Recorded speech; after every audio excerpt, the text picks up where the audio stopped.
लगातार सामाजिक काम करते रहते हैं, शहीदों के लिए आवाज भी उठाते रहते हैं जी। क्या आपको मतलब अगर मौका मिलता है जहाँ से महेंद्रगढ़ विधानसभा से टिकट मिले आपको बीजेपी की, या फिर किसी भी प्रकार से आपको इशारा हो कि यहाँ से चुनाव लड़ा जाए, तो क्या आप मतलब चुनाव लड़ने के लिए तैयार हैं?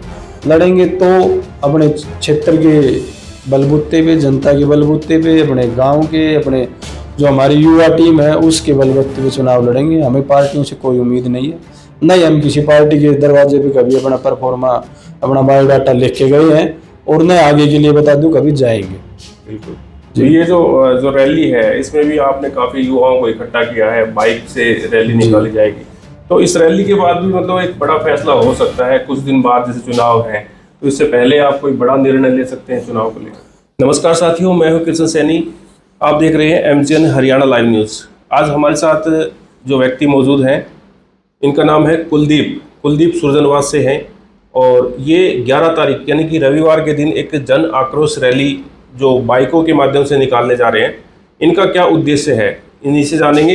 तो कुलदीप जी, सबसे पहले हमारे चैनल में आपका स्वागत करते हैं। धन्यवाद जी, नमस्कार आपके दर्शकों को। कुलदीप जी, क्या कहना चाहेंगे, जैसे चुनाव भी नजदीक आ रहा है और एक ये जन आक्रोश रैली है, क्या इशारा करती है ये आक्रोश रैली, किस मुद्दे को लेकर के आक्रोश रैली निकाली जा रही है?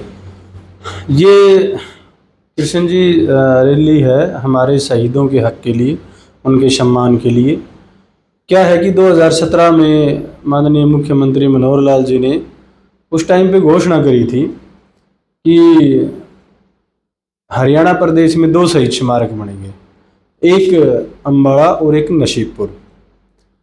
तो हम सरकार का आभार प्रकट करते हैं कि अम्बाड़ा वाला बन के तैयार है, बड़ा अच्छा बनने लग रहा है। लगभग ये मानो कि आप 80% काम कंप्लीट हो चुका है। लेकिन हमारा महेंद्रगढ़ का जो नसीबपुर का शहीद स्मारक है वो भी आज भी फाइलों में ही घूम रहा है, उस पर कोई काम नहीं हो रहा। तो इसके लिए हमारे क्षेत्र के युवाओं को हम जागरूक कर रहे हैं। हम अपने सैनिकों को तो उनको तो खैर मालूम भी है, उनको भी जागरूक कर रहे हैं कि आप जिस पार्टी का पूर्णतः साथ देते हो वो उस पार्टी की सरकार आपके साथ कितना पक्षपात कर रही है। विकास कार्यों में तो दक्षिणी हरियाणा विशेष करके महेंद्रगढ़ के साथ हर सरकार ने पक्षपात किया है, लेकिन ये हमारे शहीदों के साथ भी पक्षपात कर रही है। ये उनमें भी दोगली नीति अपना रही है। जब अम्बाड़ा का बन सकता है तो हमारा क्यों नहीं? क्या हमारे क्षेत्र का या हमारे शहीद पूर्वजों का कोई कम योगदान है इस देश में? किसी भी प्रकार के त्याग का, बलिदान का, संघर्ष का, किसी भी प्रकार से हर लड़ाई में, हर जब भी देश पे संकट आया है तो यहाँ के युवाओं ने, यहाँ के लोगों ने, क्षेत्रवासियों ने, 36 बिरादरी के लोगों ने बढ़ चढ़ के न अपना बलिदान दिया है। चाहे वो 1857 की क्रांति हो, या उससे पहले मुगलों के समय से हो, या भाई प्रथम विश्व युद्ध, द्वितीय विश्व युद्ध, आज़ाद हिंद फौज, कोई भी लड़ाई हो, यहाँ शायद कोई ही घर बचा होगा जिसके लोग यहाँ से कोई न कोई शहीद ना हुआ या वो सेना में शामिल ना हुआ हो। फिर भी सरकार अनदेखी कर रही है, ये बर्दाश्त से बाहर है। इसके लिए ये जन आक्रोश बाइक रैली निकाल के और हम सरकार से अपना शहीदों का हक मांग रहे हैं। तो जैसे अगर नसीबपुर की बात करें तो जैसे बलिदान देने में यहाँ के लोगों ने ज़्यादा बलिदान दिया था और वहाँ मतलब कम लोगों ने जी। तो कहीं ना कहीं इस चीज़ को पहले सरकार को देखना चाहिए था।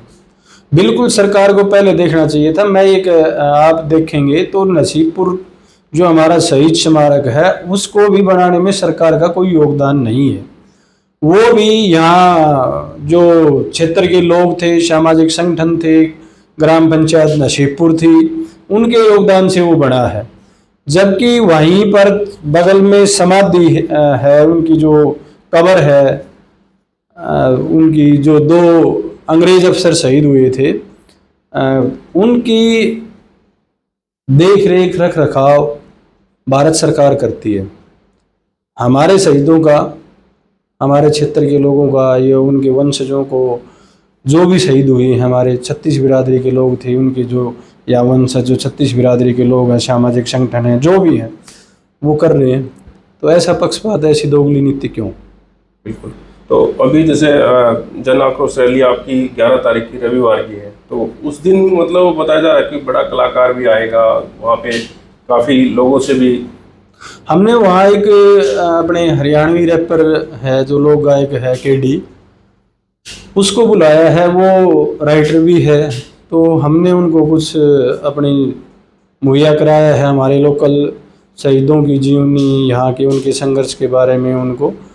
तो वो उसके ऊपर कुछ लोकल हमारे शहीदों के ऊपर प्रस्तुति देगा अपनी, उनकी हम शहीद सम्मान वंदना में वो अपनी प्रस्तुति देगा।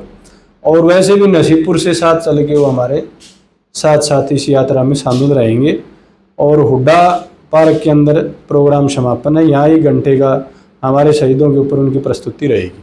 बिल्कुल। कुलदीप जी, जैसे बाहर आपने एक होल्डिंग लगा रखा है और उस पर राव इंद्रजीत की फोटो आपने दर्शा रखी है जी। और दक्षिणी हरियाणा का बड़ा नेता जाना जाता है राव इंद्रजीत सिंह जी, और उनके आप करीबी रहे हैं लगातार। तो ये शहीद स्मारक क्या उनकी नॉलेज में नहीं डलवाया कि भाई इस तरह से इस चीज़ को पूरा करवाया जाए, सरकार पे दबाव बनाया जाए? देखो, उस टाइम तत्कालीन जो मुख्यमंत्री थे मनोहर लाल जी या उनकी सरकार थी, उन्होंने केवल एक अम्बाड़ा में बनाने जा रहे थे। वो एक उन्होंने कहा कि अम्बाड़ा में एक शहीद स्मारक बनेगा जो क्रांति का, हरियाणा का क्रांति का बिंदु रहा। ये बात जब क्षेत्र के लोगों को पता चली तो उन्होंने राव साहब को कहा, तो राव इंद्रजीत सिंह जी ने फिर उस टाइम पे मुख्यमंत्री जी से बात करी और उन्होंने कहा कि बड़ा जो केंद्र बिंदु रहा है, मेरठ की बात करें अगर, यदि मेरठ के बाद में या मेरठ के बराबर का अगर जो क्रांति का कोई केंद्र बिंदु रहा है भारत में, पूरे भारत में, तो दूसरा नसीबपुर ही है। इतनी बड़ी बलिदानी एक दिन यहाँ के लोगों ने दी है। और अंग्रेज अफसर पूरी लड़ाई के अंदर अंग्रेज सैनिक मरे होंगे या एक आधा कोई अफसर भाई मेरठ में तो मारे गए थे हमारे क्रांतिकारियों के द्वारा, लेकिन 3 अंग्रेज अफसर जिनकी 2 की कब्र तो यहीं बनी हुई है, बाकी बताते हैं कि एक वहाँ दिल्ली में जो घायल हो गए थे वहाँ दिल्ली में या कहीं और बन रही है। 3 अंग्रेज अफसर यहीं एक इस लड़ाई में मारे गए थे। 5000 हमारे जो भारतीय सैनिक थे उनमें से जवान भी थे भाई, किसान भी थे, सब प्रकार के लोग जिनके पास जो हथियार था, जेड़ी कुहाड़ी खुदाड़ी जिससे भी आप पूछते हैं, सब मजदूर लोग सब उस युद्ध में शामिल हुए थे। उसके बावजूद हमारा नहीं, तो ये राव इंद्रजीत सिंह ने उनके सामने बात रख के ना, एक मजबूत पैरवी के कारण दोनों की घोषणा हुई थी, लेकिन इसके बावजूद वो घोषणा ही रह गई और वो फाइलों में हमारा स्मारक घूम रहा है। अभी सरकार पीडब्ल्यूडी के कुछ लोगों से मेरी बातचीत हुई तो उन्होंने बताया कि जी कंसल्टेंसी एजेंसी हम हायर कर रहे हैं, उसके लिए टेंडर निकाल रखा है। तो ये देरी के केवल बहाने हैं। जब इतना बड़ा बन चुका है 22 एकड़ के अंदर 500 करोड़ की लागत से, हमारा तो इन्होंने 5 एकड़ में तो वैसे बना रहे, 5.25 एकड़ में 42 कनाल के आसपास, उसके बावजूद 39 करोड़ का है, उसमें भी फाइलों में घुमा रहे हैं। दूसरा आपको एक एग्जाम्पल हमारे शहीदों की अनदेखी का और बता दूं कि शहीद स्मारक के लिए इन्होंने विशेष करके रेजांगला के लिए इन्होंने मांगा था भूतपूर्व सैनिक संघ ने, तो इन्होंने नगर पालिका ने प्रस्ताव पास कर रखा है चौधरी रणबीर हुड्डा पार्क में बनाने के लिए और डीसी साहब ने भी उसको अप्रूवल दे रखी है। उसके बावजूद वो जगह चिन्हित करके नहीं दी है, वो बस वहीं पड़ा है पेंडिंग। ये जब पैसे भी नहीं मांग रहे भूतपूर्व सैनिक संघ, ये तो केवल ये कह रहे हैं कि आप हमें जमीन दे दो, हम खुद बना लेंगे, हम बना लेंगे, क्षेत्र के लोगों से सहयोग ले लेंगे। उसके बावजूद वो जगह नहीं दी जा रही। तो ये जो इतनी बार बार में शहीदों के साथ हमारे उनकी अनदेखी कर रहे हैं ना, ये क्षेत्र के युवाओं को उसके लिए जागरूक करना है और इस सरकार से हमें अपने शहीदों का हक लेना है। इसके लिए आक्रोश रैली है। कुलदीप जी, जैसे अब लोगों के बीच में ये सुनने को आ रहा है कि भाई कुलदीप सुरजनवास जो है चुनाव लड़ने की तैयारी भी कर रहे हैं, कहीं ना कहीं इंद्रजीत का हाथ आपके सिर पर है, तो कहीं ना कहीं इंद्रजीत का इशारा रहेगा कि भाई आप महेंद्रगढ़ विधानसभा से चुनाव लड़े या कहीं अन्य से। बाकी ज़्यादातर ये सोचा जा रहा है कि महेंद्रगढ़ से आपको चुनाव लड़वाया जाए, तो इस पर कितनी सच्चाई है? नहीं, इसमें कोई सच्चाई नहीं है, ये तो वैसे ही है, राजनीतिक प्रोग्राम ये कोई है नहीं।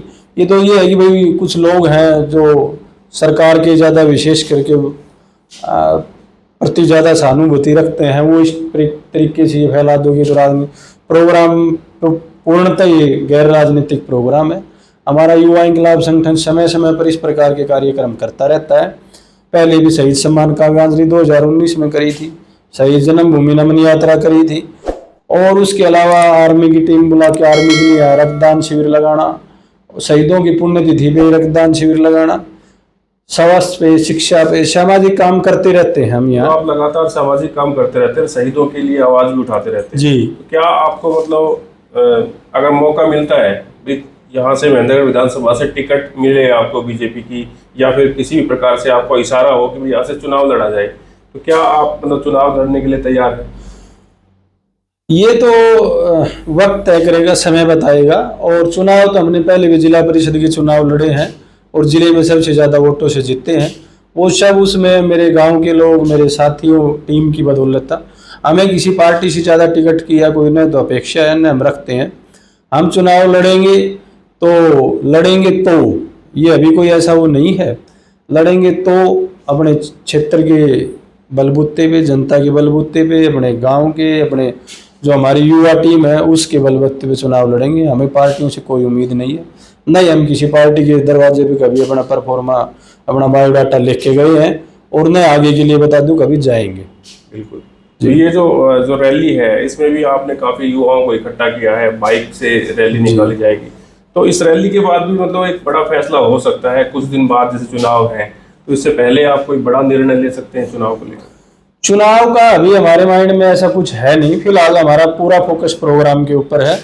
और चुनाव तो उस टाइम की हालात और परिस्थितियां बताएंगी, कौन उम्मीदवार आ रहे हैं, उम्मीदवार अच्छे हैं, ठीक है, युवा साथी कह रहे हैं सही है, ठीक है, चुनाव लड़ने तो कोई दिक्कत नहीं है हमें। हमारा चुनाव में ज़्यादा इंटरेस्ट नहीं रहा कभी भी, पहले भी अब भी। और हमारा सामाजिक कार्यों में, समाज सेवा में रुचि रही है, वो हम बगैर चुनाव के भी कर रहे हैं, करते रहेंगे। कोई बहुत ज़्यादा ऐसी ज़रूरत महसूस हुई या साथियों ने प्रेशर डाला तो की बात नहीं, बाकी ऐसी हमारी कोई मंशा है नहीं।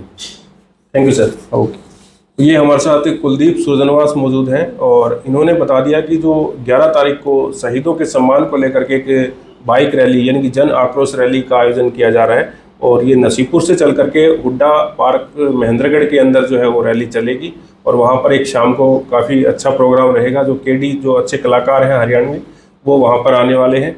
तो आप ज़्यादा से ज़्यादा वहाँ पर अपनी हाजिरी दर्ज करवाएं और इस खबर को अधिक से अधिक शेयर करें। आप बने रहिए एमजीएन हरियाणा लाइव न्यूज़ के साथ। नमस्कार।